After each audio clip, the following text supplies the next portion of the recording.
before I start. Okay, very good. So good evening, everyone. My name is Dr. Dharmesh Mehta. I'm the president of AIPNO.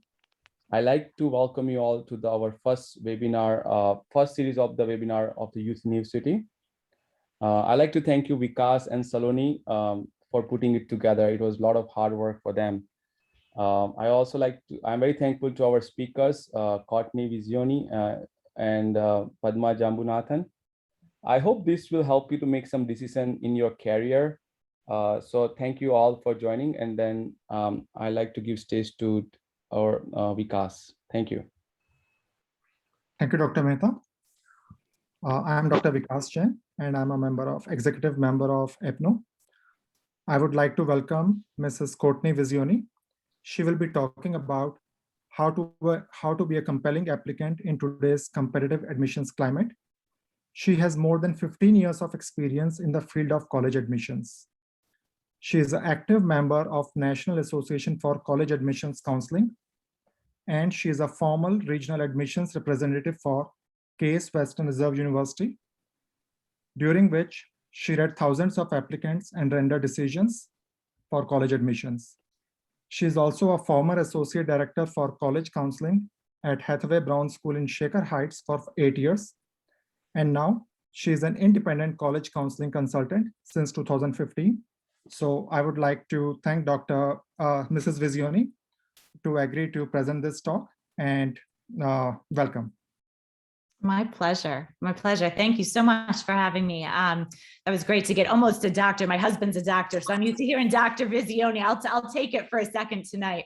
Thank you so much. And I think if I can start by sharing my screen, should I be able to do that now, Dr. Jain? Let me make you the co-host. Wonderful. You should be able to do it.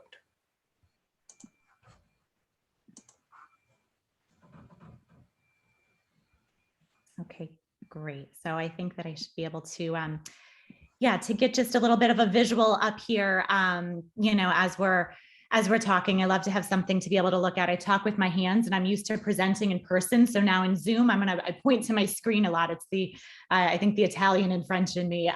So don't mind the hand gestures. But tonight I thought, as Dr. Jain and I were talking about, what might be a helpful lens through which to kind of view this admissions process, talking about the way in which this field of college admissions has evolved over the last certainly decade, but even the last year and two, particularly with the the influence of the COVID pandemic.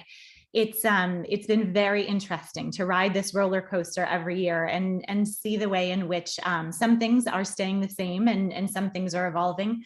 But I think it's a very pertinent question that families have to say, how do I navigate this, this field that's undoubtedly different than when we as parents went to college, and again, certainly different than even a year or two ago. So to just start off by, by kind of asking that question that I get so often, how do I stand out? There's so many fabulous applicants, right? And a very saturated applicant pool. How do I differentiate myself? So we'll talk a little bit, about that tonight. Being yourself, you will hear me. I always say to my students and my families who I work with, you're going to roll your eyes at the end of, this year or two if you hear me say authenticity is probably the most important word in this, in this process. If you hear me say that one more time, you're going to speak on my behalf, but it truly is the most critical concept for students and families to understand, right? Colleges can sniff out a mile away if a student is trying to, kind of navigate their way in through a back door, through a portal that may not be true to themselves, but they think may have a strategic advantage. They really can sniff that out from so far away. So how do you be your most authentic self? To really do high school well, and students sometimes look at me a little funny when I first say this, but to really do high school well and authentically, you'll be doing yourself the best service possible to really navigate the college admissions process well. So to really think about your own personal strengths and challenges as a student and as a person over these 4 years of high school. And if there's anyone who's listening who's, looking at grad school or med school admissions, so many of these concepts, really remain consistent. To really familiarize yourself also with what does speak to you and what doesn't. I have students who, might do research in a lab for a year and say, you know what, that was such a valuable experience because I know I never want to step foot in another lab ever again, right? That's not this part of, the field that interests me. That's valuable. To really be naturally digging into these interests of yours will also just inevitably build a resume that helps to show colleges in a two-dimensional way who you are and what you're interested in and how you may contribute to their community. And then to know yourself as a learner means, what environment do you thrive in as a student? And again, as a person, we talk about this so often in terms of the college process, but this certainly remains relevant as you go through further years of training and even through adulthood, right? Are you someone who thrives on a competitive environment where people are kind of pushing you to be your best every day by example? Or do you thrive in a collaborative environment where you say, I don't need any source of comparison around me. I'm really internally motivated to do my best and I want to collaborate with my peers. That's more important. But again, to show colleges, if we apply this to the college process, that you're someone who's going to engage in their campus community and have a positive impact on their campus community, that's meaningful to them. These colleges can fill their classes with their eyes closed, full of students who have perfect scores and perfect grades and perfect resumes, if you will. They want students who are going to become a fabric of their community, right? And so it's more than that. It's more than just a student who's going to be in that library 24/7 and get that 4.0. It's more than that. So what matters more to colleges? This idea of quantity, how many things can you fit into your 4 years of high school, or quality? What have you really, really dug into in a very in-depth way? I get that question all the time. What matters? Both matter to some extent at the end of the day, but I won't just balance beam that answer. I'll explain a little bit more. There used to be this idea of a well-rounded applicant, right? So what does that look like? It used to be someone who had their music and their athletics and obviously their grades and their service, and they were able to really check all of those boxes. And that was meaningful and still is to some extent. But versus a pointy applicant, and there's been more talk about these pointy applicants in the last decade. It's a student who really has zeroed in on an area of interest and said, this speaks to me. I'm going to take a deep dive into this, whether it is politics, whether it is medicine, whether it is whatever it might be, English, music, theater. And, at the end of the day, there's this question, right? Should I be this applicant who has really shown that I can, diversify my interests in all these different fields? A little bit of jack of all trades, master of none, or do I master? And there's a little bit, again, of both. And here's what I mean by that. Colleges are looking to see that you can, for example, really thrive in a rigorous academic environment, right? And that's going to mean something different for every student. But they're looking to see that you can take a challenging course load and you can perform and you can step up to that task. And again, the field of testing and test scores has evolved over the last year and a half. Scores absolutely has been relevant in the past, and we're seeing in which ways they're still going to remain relevant. We can talk a little bit more about that. But I always get asked the question so many times a season, should I take an AP class and maybe not get as strong of a grade, or maybe take regular physics and get that A+. And it's not black and white, it never is. But, it also depends on which college we're speaking about. Some of these high flyer top tier schools, of course, want to see the rigor and the performance. But in general, your transcript is the most important piece of paper in that file. And so to be able to show that you have risen to the occasion of whatever course you've chosen is important. So if you feel as though you can show your best self in that most rigorous course, that obviously is going to be desirable. But if you say, I know myself, I know my strengths and my challenges, again, the who are you as a learner, I can push myself in, in AP language, but to push myself in AP physics, I should maybe take honors physics and really get that A. And so it's always looking at this puzzle, right? It really is many pieces to a puzzle. Colleges are looking to see that you've not only pushed yourself inside the classroom, but you've also spent time doing more than just working on academics. How have you spent your time, again, in your community, school community, local, and beyond? So to diversify your interest is something that's interesting. And sometimes, I've had students say to me, I love to write. And so how do I show a college that I love to write? It's easier to show that I love science by, researching in a lab. Easier to show that I like politics by volunteering for a campaign. So sometimes it's easier than others to really, diversify, your application of one interest, but it's possible, right? Are you going to do a young writers summer workshop at, at Kenyon College? Are you going to submit your writing for publication, in a niche paper? So there's absolutely ways to take your personal, again, authentic interests and dig into them in a way that not only checks that box for college on your resume, but genuinely lets you explore this field, what matters to you. And inevitably, as a result, you're able to show colleges in this very primarily two-dimensional application process, you're able to show them, here's what I've done and here's what matters to me, to really dig into those areas of, of interest. So as we look a little bit more at, what a hook is, you may have heard this word, and kind of wondered what this might look like. A hook is really thinking about these institutional priorities and how that is relevant to, to the admissions process and cycle, right? So legacy, do you have relatives who've gone to that school? Diversity, are you bringing a special population that they're looking to, that they're looking to magnify, that population's presence on campus?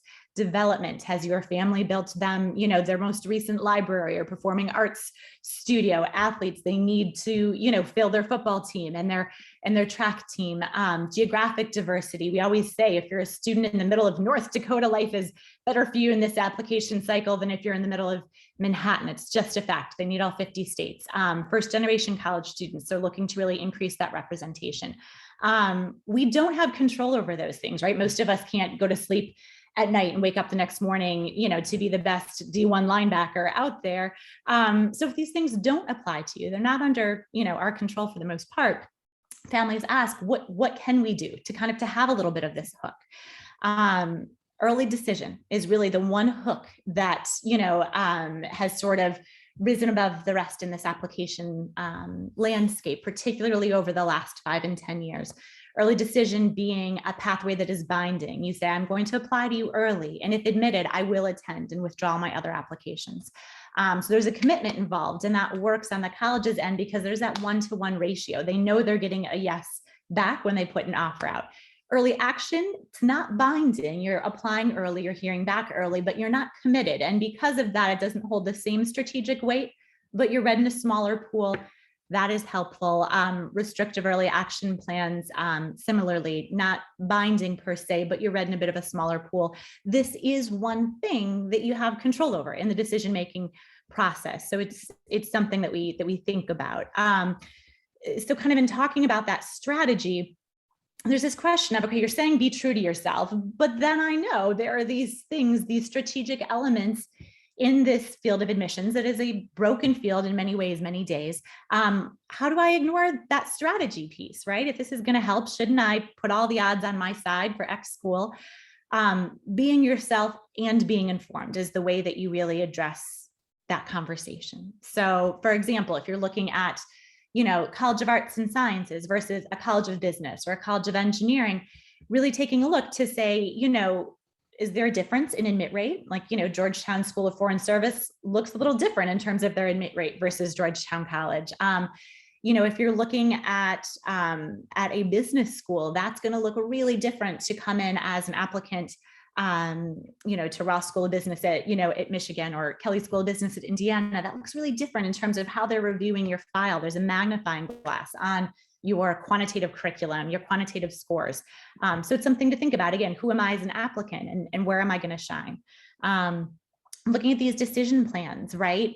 As I mentioned, some of these schools, there's, and some of these high flyer names too, it really depends on the school, but a place like UPenn fills up a good half of their incoming class via early decision. And they're clear about it to say, if you love us, come early decision. And their admit rate, close to double as many years. So these are all things to, again, just be informed about. I always say, you just want to be eyes wide open. Demonstrated interest is a very real component at some schools, not all. But for schools that are taking in this information, have you done a tour? Have you shown them that you're interested?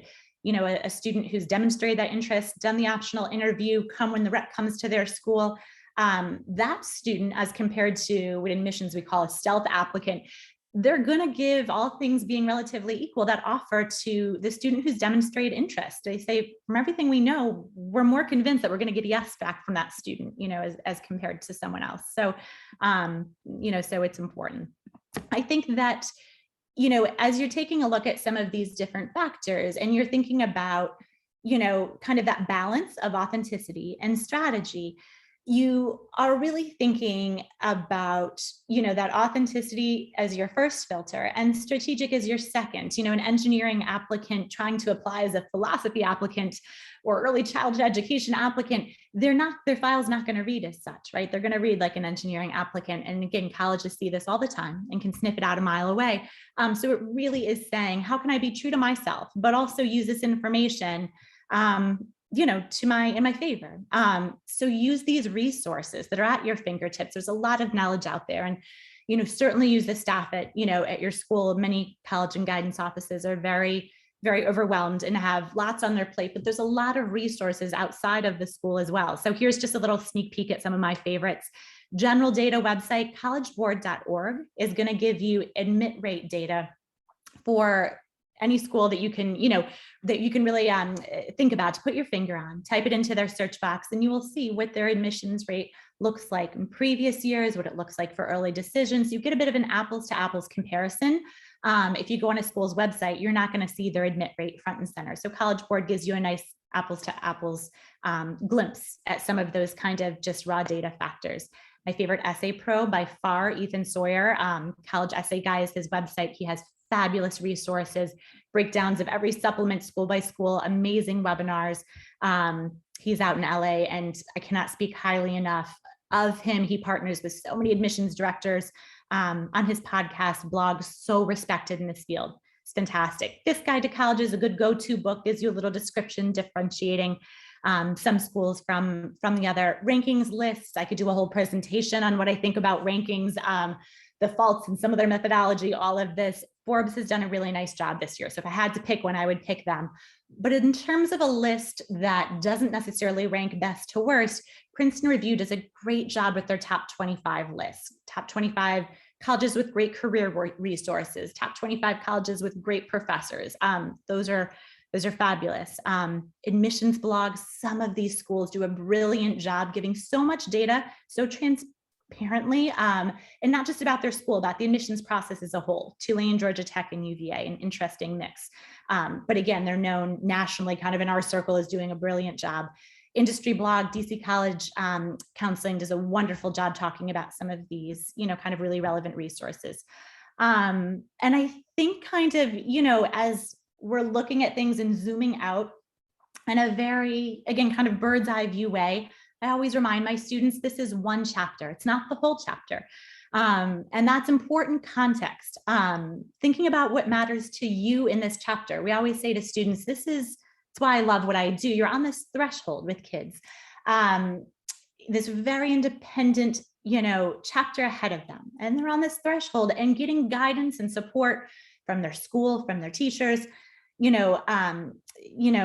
it really is exciting to see them take the reins and take ownership. And that's so important. We always say, we've gone to college, we've done this is your turn. So we will guide you, we will give you information, but taking that ownership is so key.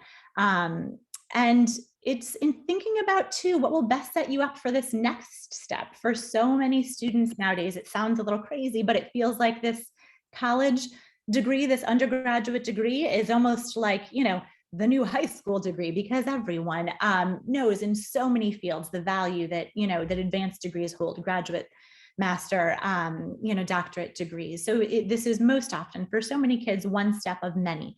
And that can really inform decisions financially. In terms of fit, it's something important to remember. I always say you're not finding your soulmate for the next 60 years. You're finding some place to grow and thrive for this 4-year chapter. And what does success in this college process look like? I think it's important to also be really a savvy consumer of some of the data out there. I was just reading a fabulous article this last week about kind of this conversation around med school admissions from undergraduate institutions. And it's really important to understand some institutions are kind of filtering their data such that they're going to say maybe 98% of our students, were accepted to medical school from this undergraduate program. But you need to dig a little bit deeper. Were they supporting all of their applicants who were in fact seeking admission, or did they weed out that group and only support a handful of students? There's a lot of data that is being, skewed from a marketing perspective. So interesting conversations to have. And again, just being a savvy consumer. But I think in my mind, for the families I'm working with, success in this process does not look like one school or one institution, right? It is knowing yourself well enough to really be able to land someplace where you are going to take advantage of those opportunities in front of you because you're thriving. And I think that's really important to remember. I think the other thing that I would say from, just kind of, again, a bird's eye view perspective, it's being, not just being yourself, but being your best self, right? So many kids are very well aware of the competitive landscape in college admissions these days. So it is not just necessarily enough to say, I'm going to just be myself and do what I like to do. But being your best self means really, really genuinely being reflective and thoughtful about what matters to you and about, how you're choosing to spend your time. So I hope this is helpful. I know tried to save myself a good 5 minutes for questions. I'm super chatty, so I hope I did okay. Dr. Jane, do you have any questions that have come in, or is there a way that you'd like me to navigate some of those? Thank you, Mrs. Visioni, for this wonderful talk. This was a great overview, and I believe the students and participants, this was very informative for them. I would like to ask the students and participants to ask any questions. We have a few minutes. Anybody can unmute their mic and please ask.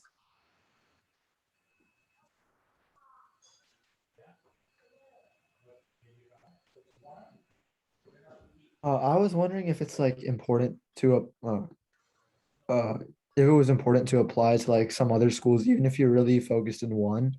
For instance, like if you want to do medicine and you're really into like one school, is it still important to like show interest in other schools in case you don't get into your dream school? It's such a, you like served up this question on a beautiful silver platter for me. It's such an important thing to think about. Absolutely. So the answer is absolutely yes. It's so important from a strategic perspective, and also from, this kind of authentically making your way through the process perspective. You want to open your eyes and genuinely dig into all of these opportunities in front of you. So you may know for a fact, I love this school and I would be thrilled out of my mind if I went there. That's kind of the easy part. But it's also genuinely digging into so many of these other pathways and, opportunities at different schools to say, I could see myself here for this reason or that reason, right? We all have different sides of ourselves, and there's different kind of logistics at play. You might say, hey, I love this school so much. If I was at this school, I would save so much money that I could put towards medicine, my kind of future career path down the line. The honors college at this school actually would make a ton of sense for me too. So even if my love is here, I could get behind things here. So it is so important to kind of diversify that list and to really speak with someone about finding that balance. So you've cast a wide enough net, and that takes stress and angst off this process. I worked at a very high achieving all girls school for the better part of a decade. And I know what it feels like and looks like to really have a lot of emotion invested in this process. It's true for all families these days, not just students. So if you build a really balanced list, it's the best way to take some of that, angst away. Great question. Thank you. Yeah, absolutely. And I see a question as well about elaborating a little bit on early action and early decision. And again, I could probably give a whole talk on early action, early decision, but in a nutshell, that early action pathway is not binding. You're applying early, typically by early November, hearing back early, typically mid-December, but you have until May 1st to decide. So they could offer you a yes, a no, or they could defer you in December and say, we're going to give you a final decision in the spring. So not binding. The reason to do early action, I would say to my kids, if there's an early action pathway and you're not restricted from doing it for another reason, absolutely take advantage of it. You're taking a look at in a bit of a smaller applicant pool. You're showing that interest. You're going to have your Common App and everything ready. You're going to be good to go. There's not a reason to not be in that pool. And at the end of the day, if you do get a deferral, you have that information early. So in December, great. If you hear you're into a school, you're college bound, life is good. But if you get some deferrals that maybe you weren't expecting, it gives you a second to cast a wider net in January for regular decisions. So many reasons to be in that early action applicant pool. And early decision, as I mentioned, there's really that strategic weight. It is so critical to just understand, again, those percentages, some of those numbers, schools where that admit rate may more than double in early decision. I think it's a human nature to be curious and kind of see how things play out. And I always say you just want to be eyes wide open. So, if I'm going to be curious and just let things play out, I'm looking at an 11% admit rate at this school I love, versus a 30% admit rate in early decision. So just eyes wide open. I hope that's a helpful recap. There is one more question. Yeah, a good What number would be of a good colleges. number Oh, of- please. Yeah, go ahead, please.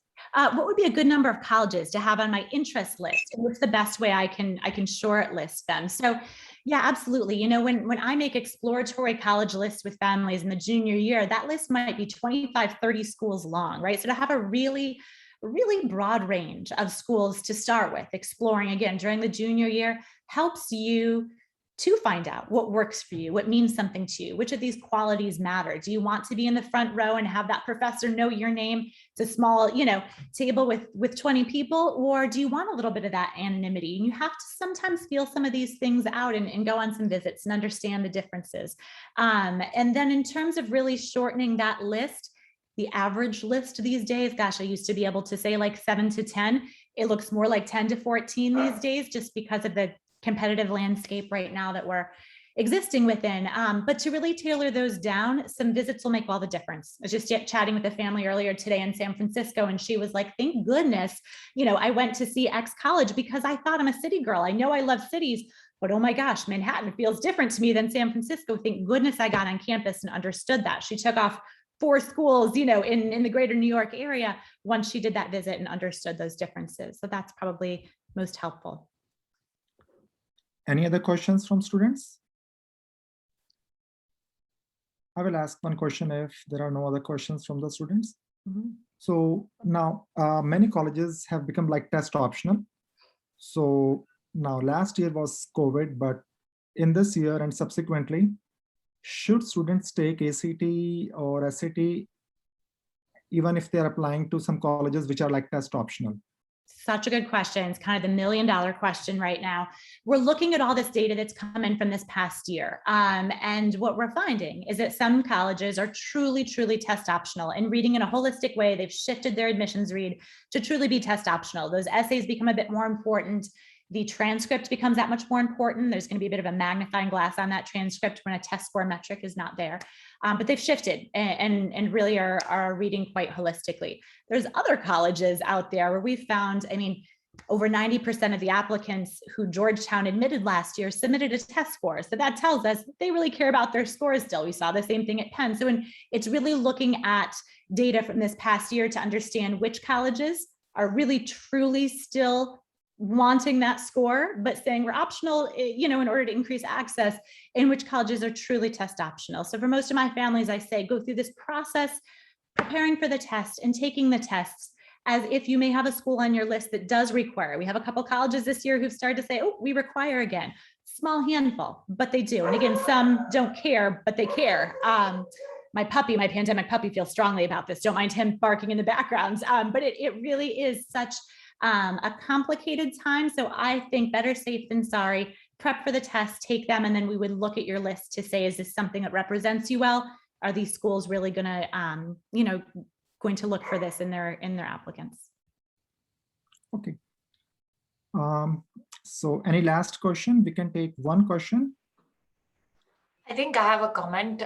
Courtney, thank you so much for the presentation. I have very young children, but I was listening quite closely to see what I'm expecting in the future.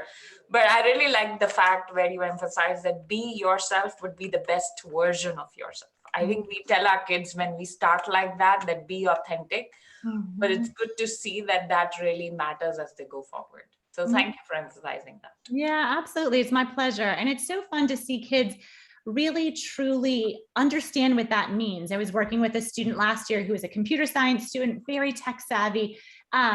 And we talked about, you know, you've done robotics, you've done kind of some of these expected things, but how's the college? I know him very well. And I said, you are such a compassionate, amazing kid from a human perspective, right? I said, how is a college going to understand this? As we talked about it, and he ended up creating a website to create, you know, kind of this volunteer platform for students to be able to, fellow students, to be able to make deliveries to the elderly in his neighborhood who were having trouble accessing, he lives a bit further from the city, trouble accessing some of their medicine and just groceries and such in the depths of the pandemic, who are very vulnerable. And so to create this website and this platform, and then he was nominated for like hometown hero by one of these sweet 90-year-old women, you know, for his local newspaper, and really had, first of all, such pride and such kind of, you know, sense of purpose, and was also able to, again, show that to a college. I'm someone who's willing to engage in this community. It matters. Thank you, Mrs. Visioni. A pleasure. Now I would like Because to Mr. request Jain, I Dr. just have a question, just a Sure. quick thing. So thank you, Courtney. It was really insightful. So I was just wondering, if you take an option of taking a ED side, like, you know, you really know you want to go to that school, how much does that affect your scholarships? It's a great question. So there's often this perception that, listen, they know that they've got you. How and why are they going to offer you merit scholarships, you know, as opposed to maybe someone in the regular round where they're looking to entice with some merit scholarship, right? This has been a conversation for some time. And there were some schools where that was, when we're looking at the data, kind of what was happening. And they, for lack of a better way to kind of explain it, got called out on that a little bit and said, hey, listen, you should really be recognizing the commitment, right? That this student is saying, hey, you're a match for me. I also have these academic qualifications to say I warrant this same merit that another student does who's applying in the regular round. And we've seen that really level out a bit more. So most of these colleges, their metrics for merit-based scholarship have become kind of, you know, clear-cut enough such that an early decision student would be eligible for and receive that same merit as a regular decision student. Need-based aid is a bit of a different animal, again, separate from regular and early. And I should give that little disclaimer that the one way that an early decision contract could be broken is if the financial offer was not viable for that family. They could part ways. The student would not attend that school. It's a tricky position to be in. So many schools will offer an early read if a family is wondering about kind of how they'll look at their financial picture. So from a need-based perspective, it looks a bit different. But do not let that merit hurdle keep you from applying early decision, because it's going to, in most places, be so much more impactful. So better get that foot in the door and use that early decision kind of strategy, knowing that merit should follow. Thank you. Thank you, Courtney. Now I would request Dr. Khatri to introduce the next speaker. Yes. Hi, I'm Saloni Khatri. I am also one of the executive members with AIPNO, and it's my privilege to introduce Padma Jambunath. Padma is a financial advisor with Merrill Lynch, and she spent over 16 years working with executives, high net worth individuals, and investors around the world. She graduated from Harvard Business School and pursues two of her passions, investing and helping people. She's involved in multiple nonprofits focused on education. She's an active alumni of Harvard Business School Club of Northeast Ohio, and she lectures to graduate students at Weatherhead School of Management. She's an executive committee member of SEVA International USA, and also she spearheads the Aspire program that focuses on educating lower income youth in Greater Cleveland area. It's a great fortune to have her with us today to give insights on financial independence. To you, Padma. Thank you. Thank you so much. It's really an honor. Thank you so much. And it's a pleasure to talk to the young youth about, financial independence. It has always been my fort where I talk to people who earn well and who have lots of money. This is a wonderful opportunity where, I can talk to the young youth who will probably, this is the last one on their list, the finance, because they are so loaded with worries about which college they should go to, what they should be picking, what they should do, because then I think this community will have always felt that finance is the last on their list because parents are ready to support them no matter what. So I just thought it'll be better to just kind of, go over a few things. If you can start early and think about it, how it'll put you on success ahead of time. So I can do one of two ways. I just have a small presentation if you want to go through, or I can just talk about it. Maybe talking is better way. So, you can stop me, ask me questions, go over what you want, or I can do this and then you can ask me towards the end. So first, I thought I'll talk to the students about, maintaining a bank account. Most of you know that already. You know that, how to maintain a bank account. Choose your bank account wisely, because this is very important. The one thing that really makes you decide which bank account you want is you should have a campus that has the ATM of your bank. Otherwise, that's going to bring you more cost, not to you, but your parents. So it's better to think about, the bank that you choose and the bank that does not charge a fee. Maybe your parents are part of that bank, so you can use that bank, and make sure that there is an ATM near your campus. Actually, bank accounts are not a necessary tool to, it doesn't kind of help you track everything, but to some extent, because you're going to use more credit cards than bank accounts. That's what I see in the young college students. So in a way, it kind of helps you track, spend, and save money. So keeping track of your expenses is a habit that you have to cultivate right now. That will come handy forever in your life for future loan repayment and everything that you would come across in finance world. The second thing I want to insist is please create a budget and spend wisely. I know that many of us can afford to, we all think that the first goal in our life to get you all educated. All of the parents think the same way, and we do it in such a way that you don't kind of, go through these tumbling blocks. But it's better for you to be to manage that situation and be prudent in what you do, so it is easy for your parents as well.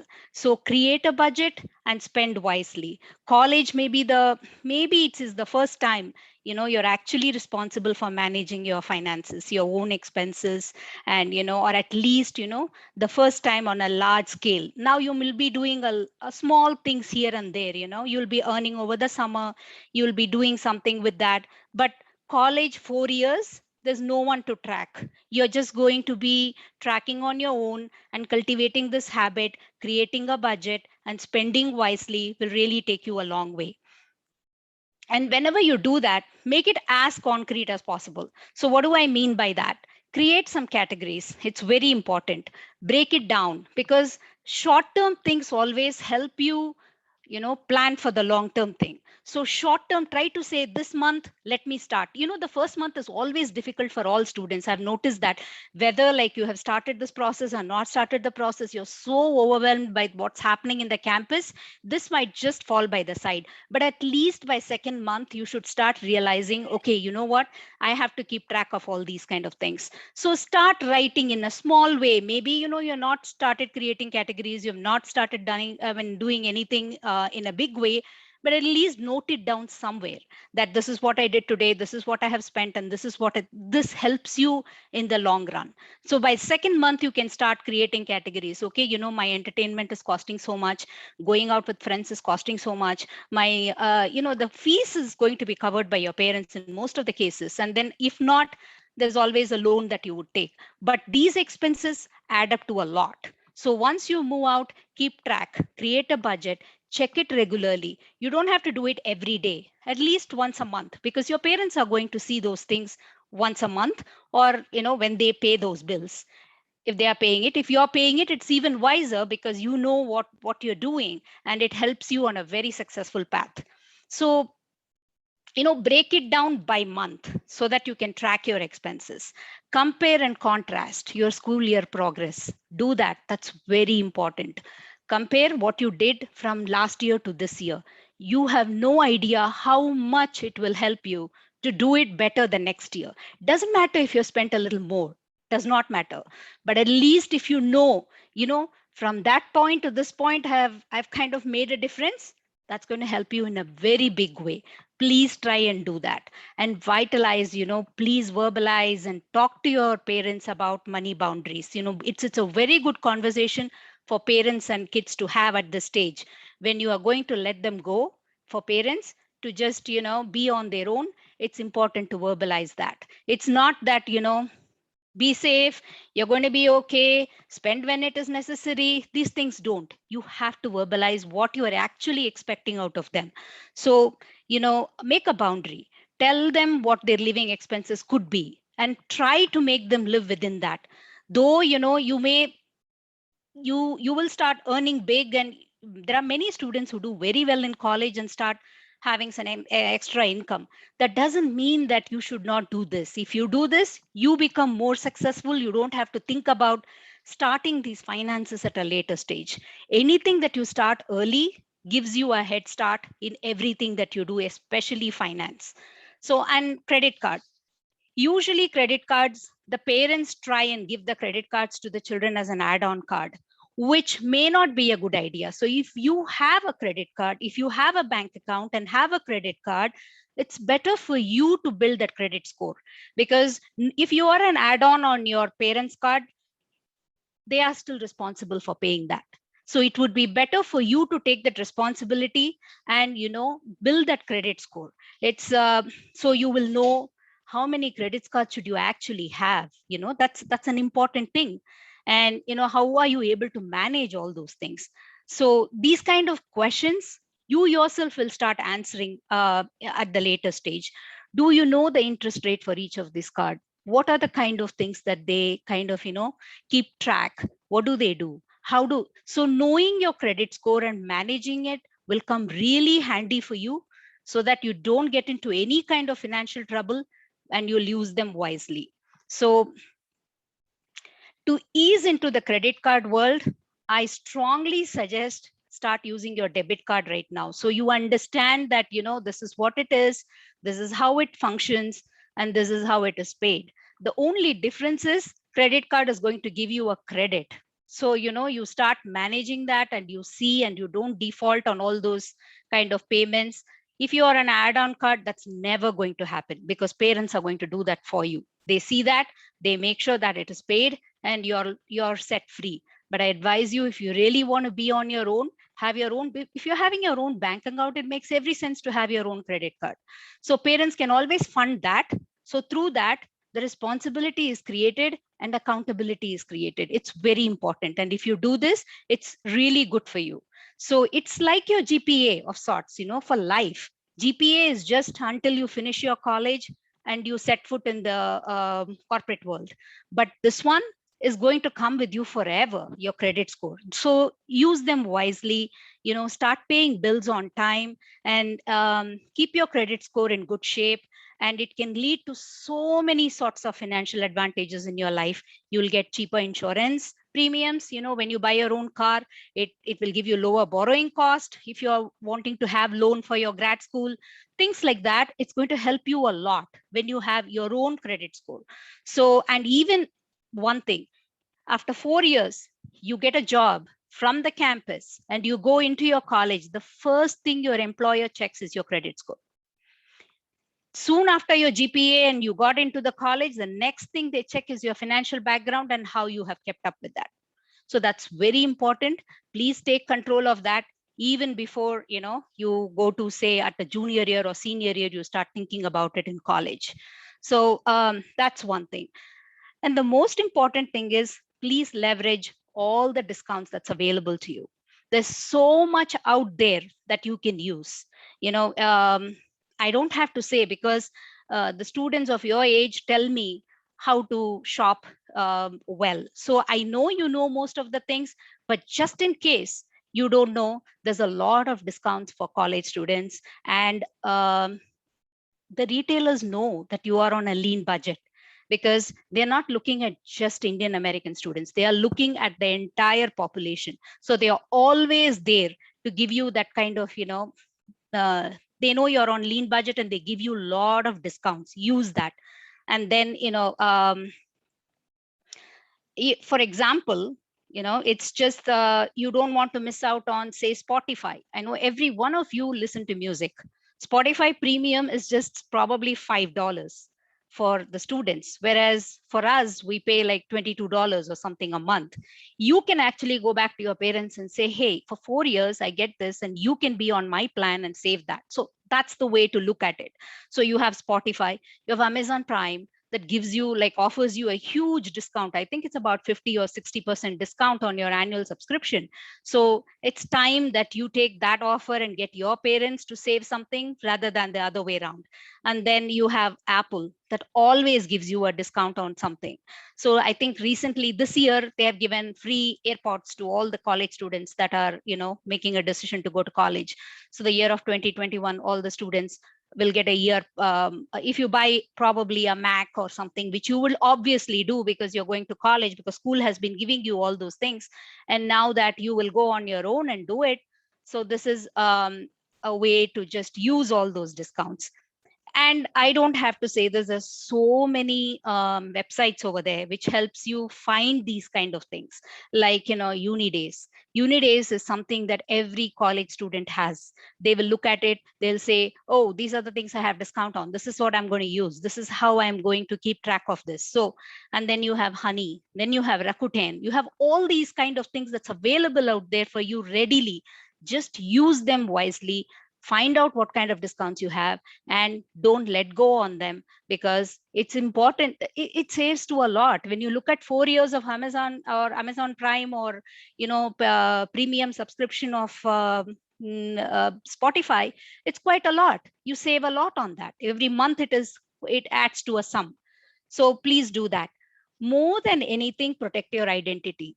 That's the most important thing, because of late it has become a huge issue, about your identity. You would have never come across the situations what the adults come across, in the sense, like, suddenly there is a credit card fraud, or there is so many things that's happening, and of late it's even more. So please protect your identity. So how many times you have filled your social security number, and you have listed your social security number? Please look at it, whether you really need to do that. If it is absolutely essential, yes. If there is a way that you can probably talk to them and find out that it's genuine and give it to them, that's the best way to go about. So protecting identity is very, very important. And college students are very easy targets for identity theft. So be careful about it. Watch out for criminals trying to steal your identity, personal information, and don't share your SSN unless it is absolutely required. So those are things that you have to keep in mind to kind of, manage your finances well. And a research and study that I just read about talks about what is that actually impacts the future of finances. It's very, very relevant for students, because for us, we didn't know that, because we are all, most of us here, I won't say everybody, most of us here are first immigrants. So we have come from there.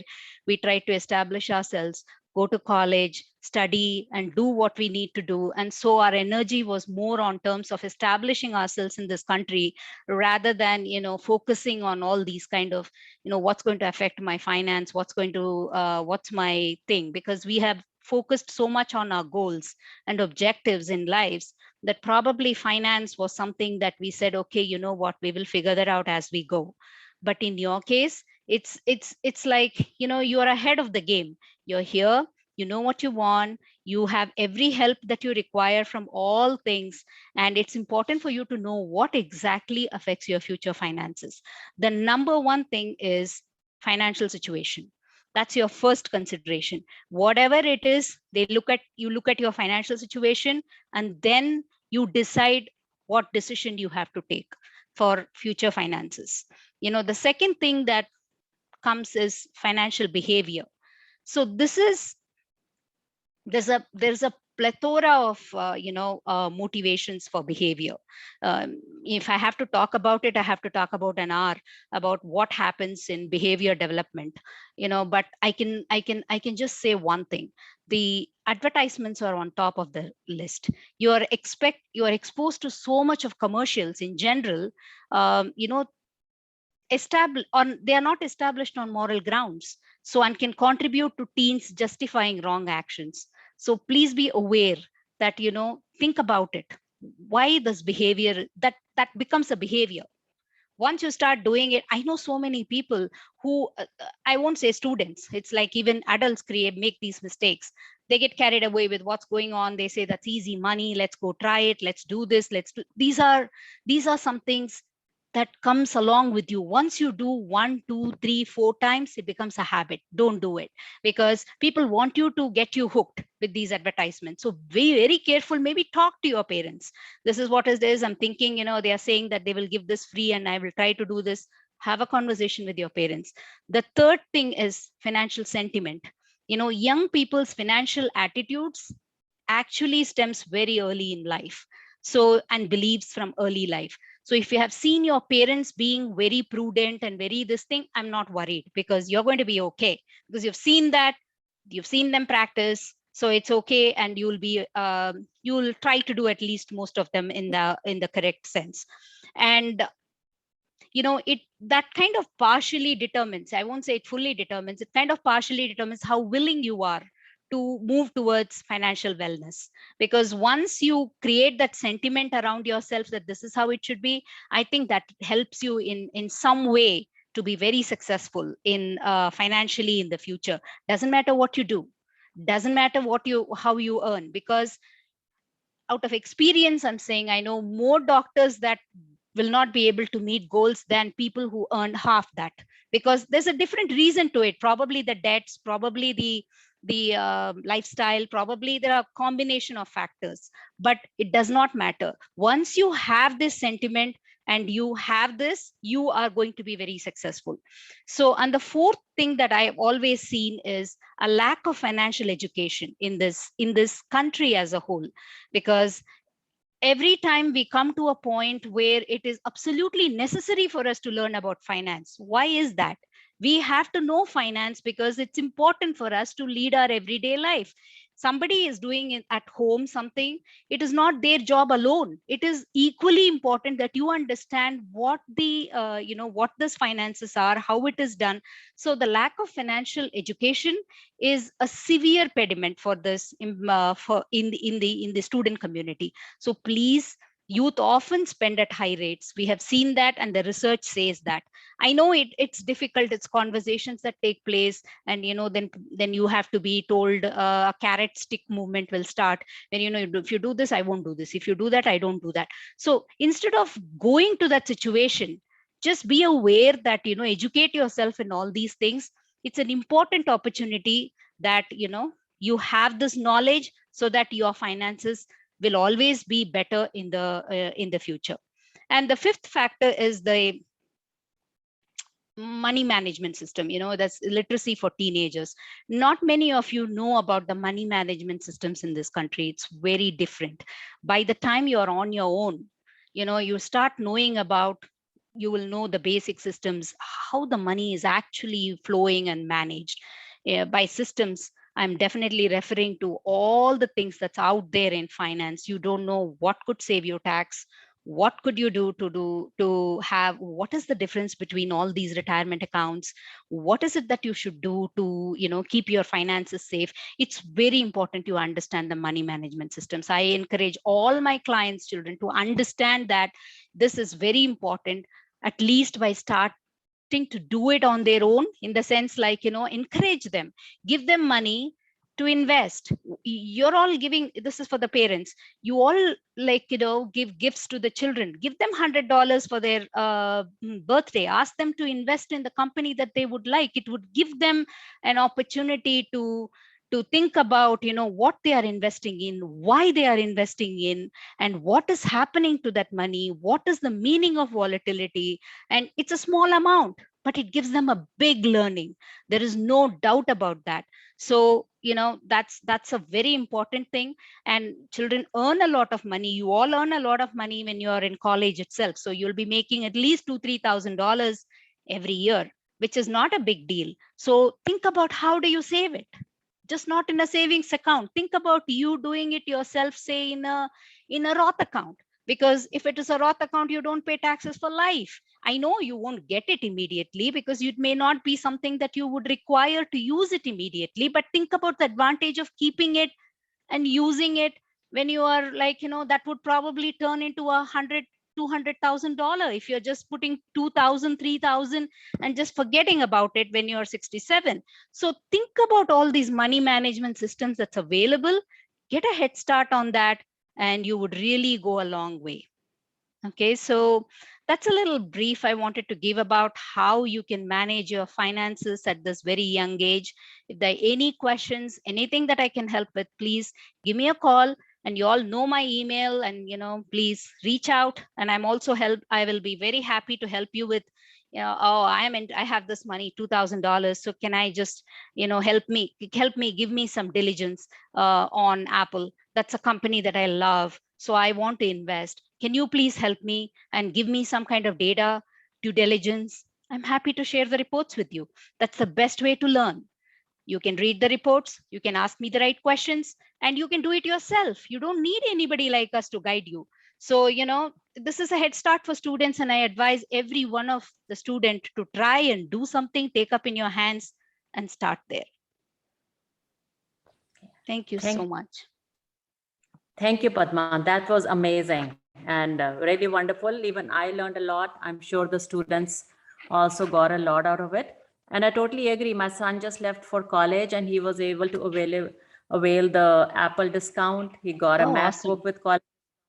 He got free AirPods. So he was a happy kid. Yeah. So some questions. If anybody has questions, they can put in the chat box or they can ask, unmute and ask, please.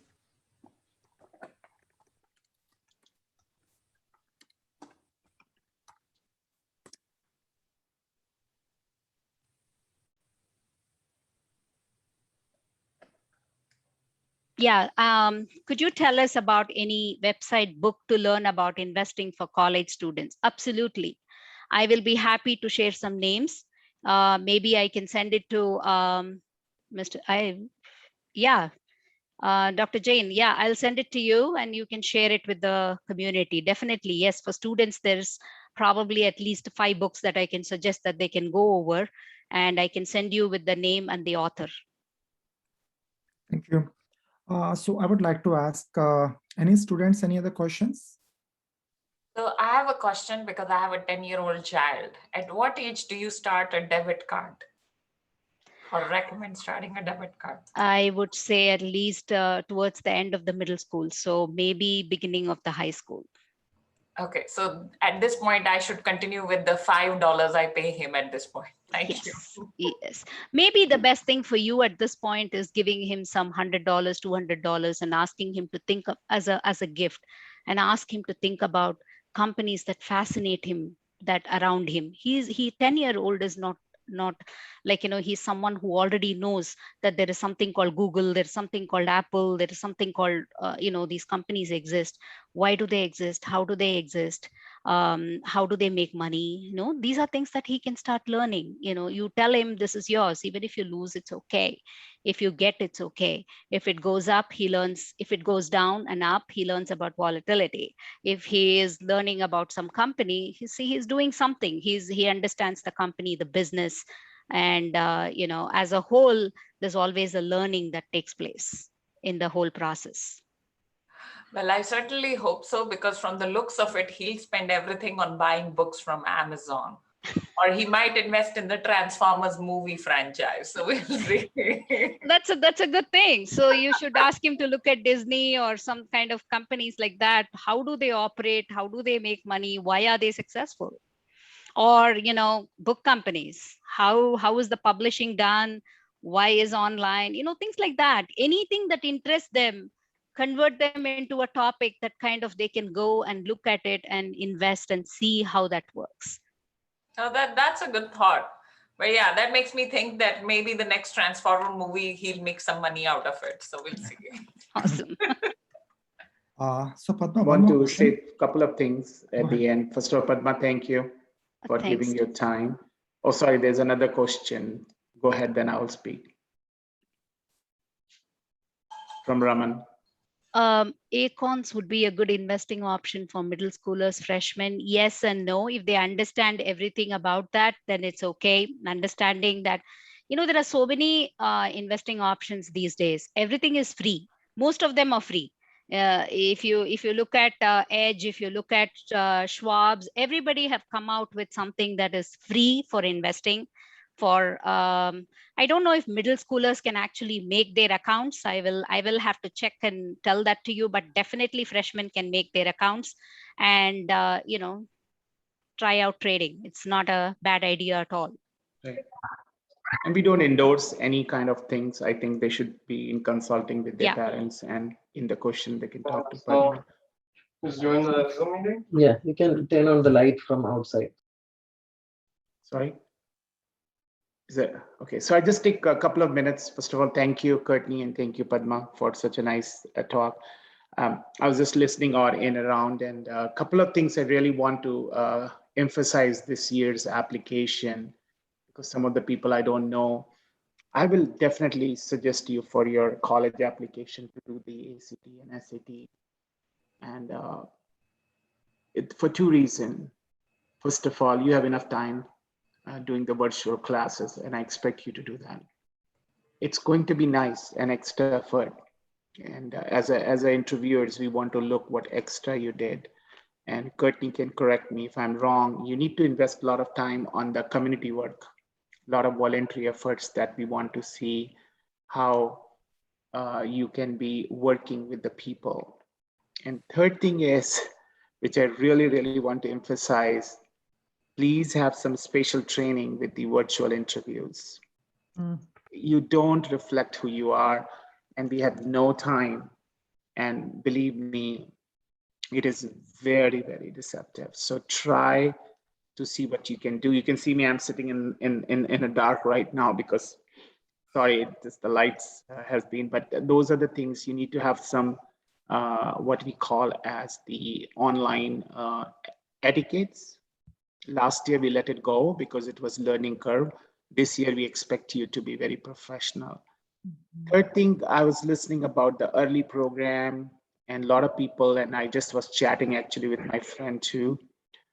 It doesn't matter your kid wants to go to medicine. It doesn't matter he wants to go to engineering. It doesn't matter he wants to go to finance.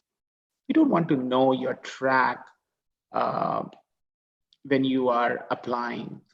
But a couple of times I get this question, oh, he doesn't want to do a research because he doesn't want to go in medicine. That's not true.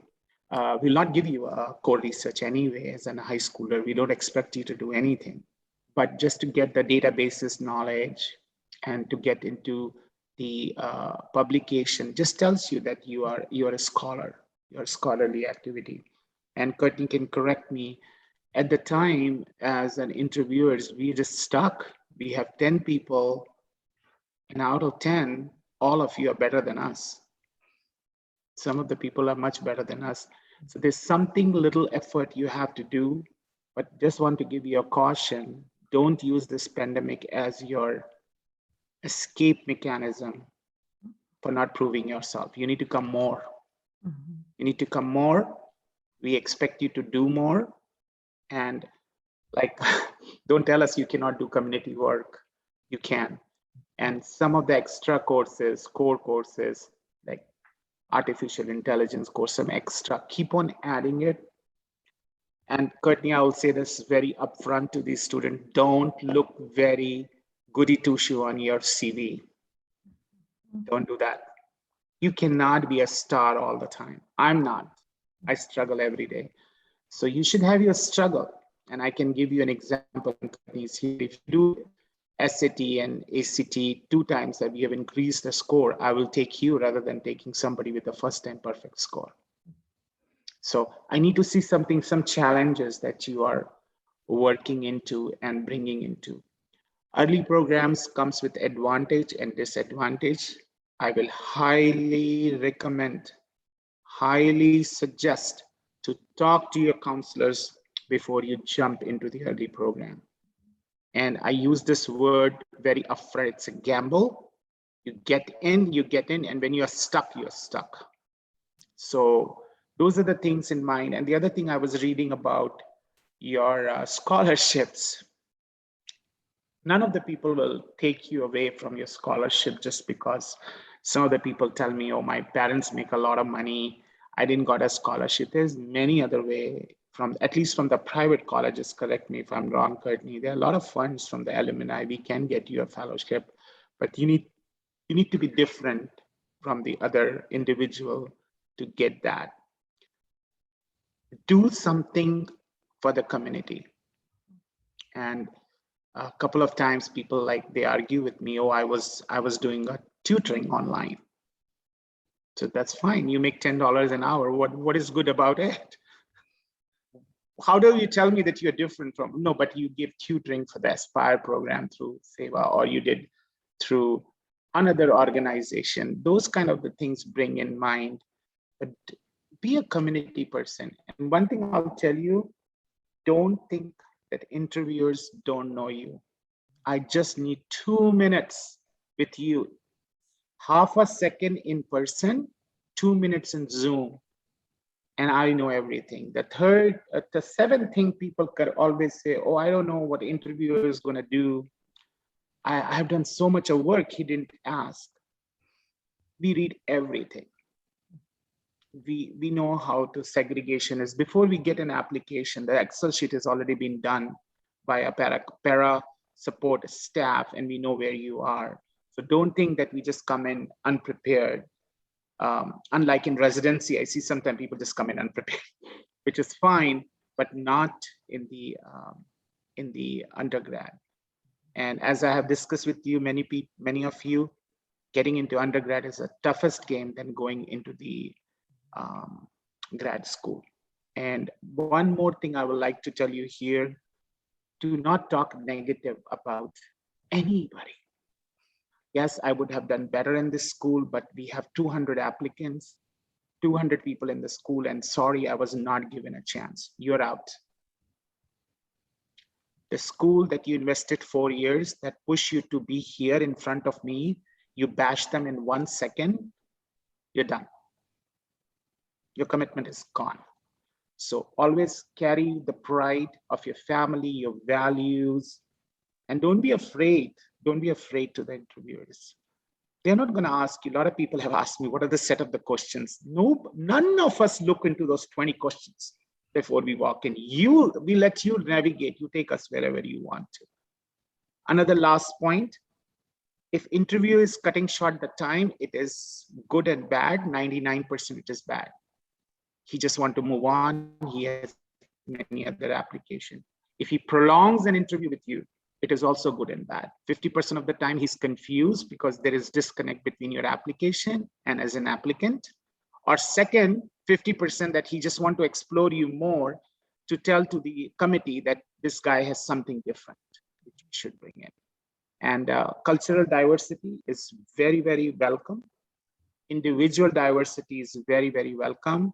But as an interviewer, we are very non-biased, and those things are not in our hand. We never look into the ethnicity. We never look into your economical status. We don't look where you are. We look you in person and how you come across as an individual, what it counts. And don't underestimate the interviewers. They can read your personality very, very quickly. And I've changed the dictum. It looks like 20 seconds to read you when you're sitting in front of me, but it takes me around 2 minutes in the Zoom meeting to understand where you are. We can read you well. Courtney can tell you. And the last point I will also say, which I have said that to many persons, I understand your colleges have your counselor. Do not rely too much on it. Courtney can definitely say, and some of the time it looks like a cookie cutter. And those things can be very much obvious because you're top 3 percentile of your college and the other people is coming to, and there's no difference. So definitely seek out some of the people who can help you. Personal statement. Please do not add that I have seen George Washington, and then I saw Mother Teresa, then I saw, just start what you want. Just start from your heart. If I read your personal statement, I don't have to even examine any of your papers. I should not even talk to you. Your personal statement should define you, your acumen, what kind of person you will be. And I always say that to the student, that's your credit history, whether I'll give you a loan or not. So personal statement, do not let people change your personal statement. Don't make it very poetic. Don't make it too long. And do not just give an example of some of the people that has inspired you. And lately we are actually asking a lot of questions when the people say, oh, this person has inspired me. And then I started asking, okay, so how do you know about him? What are his qualities? Do you read about his book? Then you're stuck. Just talk about yourself. Is it right, Courtney? Absolutely. Absolutely. We always, we joke in admissions about the grandmother essay. People say, oh my gosh, she's so wonderful. She inspired me. And we're like, oh, we want to admit your grandmother. She sounds amazing, but we don't know about you. Right. So it really is so true. One of my favorite parts of this process is brainstorming with kids about the personal essay, going through some of these, call them like values exercises, really thinking about the message as well as the vehicle, right? But this message, what do you want this stranger, right, to understand about you in a quick snapshot? Doesn't have to be your soul bared in front of everyone, your deepest, darkest, tragedy in order to be a successful essay. Just being, that's where the authenticity comes in, right? Little window that they're not going to garner elsewhere in your application. Super important to get that voice. And that's the first thing we read when we have an interview, even with the people for the residency. I read the personal statement because I just want to know who you are. And don't be shy of your heritage. Don't be shy of your Asian cultural background. Don't be shy of your belief. Bring them in. Bring them in. And I like to hear what you have, what you want to offer. So don't shy away with your own cultural growth, your heritage, what values your family has given. But be yourself. Be yourself. Try to extend and please the parents. Again, I will tell, please don't let your kid decide being a physician, or he's not going into the medicine, so he'll not do research. He's going to the engineering, so I will not send him for the observership. I won't let him do this, but let them grow, let them work with the researcher. If he wants, we can give him some, like simple example is Rima Gulati's son is working with me, and he wants to do engineering, and he did a paper on the devices on COVID-19, and one paper of his is in blood purification, which is a very high journal. So just be diverse. Don't make your application going into the form that, oh, I want to be in medicine, so I won't do this. I want to be in engineering, I don't want to. Just open yourself in the field. And let's see, and start early. Start very early. Those are some of the points I think I should bring in. And Courtney, thank you for your lecture. And Padma has been excellent. She's the woman power, being from Harvard and a great friend of mine. She has definitely given me a lot of insight. And now I'm scared because I was planning to give a credit card to Manan when he will be like senior. So that put a little bit of pressure on me. With that, I just want to bring in these issues and really want to thank Dr. Dharmesh Mehta's vision for doing this for the student and his presidency, continuing the effort, because you are our future. You will take us where we'll go.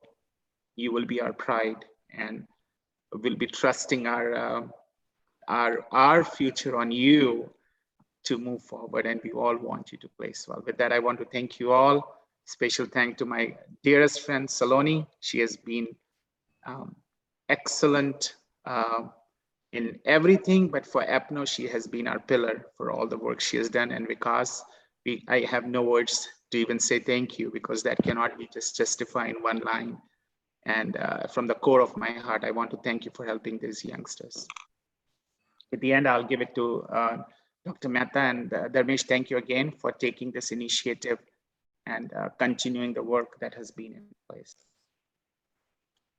Yeah, thank you, everyone, and thank you, Rupesh. That was wonderful comments, and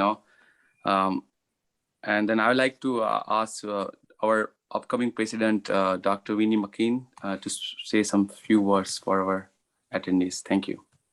Thank you, Dharmesh. I think everybody got the chance to actually listen to 3 people instead of 2 today. Dr. Reina, that was a very good impromptu talk. I'm listening all of this very carefully, even though I have 10 and 6-year-olds, just so that I know what to expect. So thank you, everyone. I hope you will join us for the next session on October 3rd at 7 p.m. again. We have Dr. Indira Palekar, and then we have Renuka Raman. We're going to talk about stress management and a career in law. And with that, since we are over time, we are going to end this meeting. Thank you, everyone, for joining. Thank you very much to the speakers as well as the organizers. And we hope to see you next weekend again on Sunday. Thank you. Thank you. Thank Thank you, you. everyone. Thank you.